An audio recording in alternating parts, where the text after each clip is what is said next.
Peace and blessings, everybody. I just come to you this morning. I was doing a little studying on one of my skills, my emotional regulation skills. I like to take a little time every day and study to hopefully have that skill come out when it's actually needed. And the skill is from DBT, and it's called ABC PLEASE that I was working on today. And it is a skill that I tend to go back to a lot in my life. And sometimes I forget that that's the skill that I'm using. But then as I'm doing my study and it comes back and say, okay, I can identify that that's the skill that I'm using. And so the ABC Please it's there to reduce your vulnerabilities, because, we as human beings, we have a lot of vulnerabilities that stand in the way, that prevent us from responding appropriately. It prevents us from achieving things that we want to achieve in life. It damages relationships and all of those things. So with the ABC Please, the A stands for accumulating positive emotions, right? So if you accumulate positive emotions in the short term, you're doing things at that moment that's going to make you feel good. Like for me, I know I've said before, I like things that smell good. So if I'm feeling a little bit vulnerable, I will go ahead and light some candles around the house, light some incense. I'll put some oil on my skin so I can smell it, things like that. That's something that really allows me to reduce my to reduce my vulnerability in that moment. The other thing is long term, making changes that are gonna stand long term, even if they're small changes, just recognizing the fact that you're negatively doing something and saying, okay, I'm going to do the opposite of, the way that I want to react right now. Instead of me saying, fuck you, I'm going to say, okay, I understand, let's talk about this later. Or, okay, I respect your opinion, and just leave it at that. So those are things that you can probably do to affect the long term. And then the B is called build mastery, and that is something I work on a lot. The build mastery is to do things that make you feel competent and effective.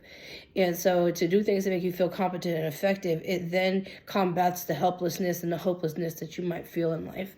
And that's one of my struggles. So I tend to find crafts to do. I tend to find audiobooks that will, allow me to feel more competent in myself and feel more effective in the things that I'm doing. And it gives me the courage to, when I do those things, it gives me the courage to feel accomplished, because feeling accomplished when you're suffering from hopelessness or helplessness is a hard task. So even if something little, like doing a diamond painting, even just getting a quarter of it done, then I feel like, okay, I stuck to something. I did something and I stuck to it, and it's it was beneficial for me. And then the C is called cope ahead with emotional situations. And so that's to kind of anticipate emotional situations. Say that you have issues with your parents, like your mom or something. Every time she sees you, she says that you look fat, or something along those lines, and it bothers you. So if you know that you're going over there, then you're going to want to cope ahead with your emotions, and you're going to want to have your boundary and your preparation to handle that criticism that tends to send you into a spiral.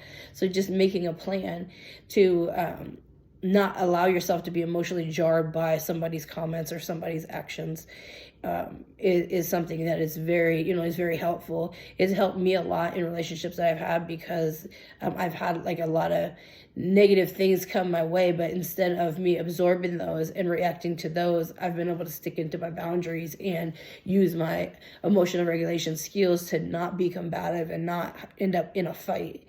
And then the last thing is called please. And please is taking care of your mind and your body. And that means the physical health. If you have any illnesses, make sure that you're tending to them. You're going to the doctor. Make sure that you're eating right. You want to avoid mood altering substances. And you want to make sure you're getting a lot of sleep. Sleep is really important. That's where, for me, I struggle with sleep. I struggle with only being able to sleep a couple of hours. And if I'm having a consistent in the week where I'm only sleeping 3 hours a night, then my mental health really takes a toll. It really takes a toll on me. And so if I'm not sleeping, then I know that I need to make a plan on how I'm going to get through those emotional hardships until I'm able to get back on my sleeping regimen to where I'm sleeping at least 6 hours a day. So again, there's multiple ways to reduce your emotional reactions. Is all about planning, though. You have to know that the more that you plan for emotional situations and you prepare yourself, the better that is going to be, and you're going to be able to get through the situations that you thought that you wouldn't be able to hurdle. And I hope that this helps somebody. Peace and blessings, everybody. I'm going to enjoy the rest of my Sunday. I hope you guys do too. Peace.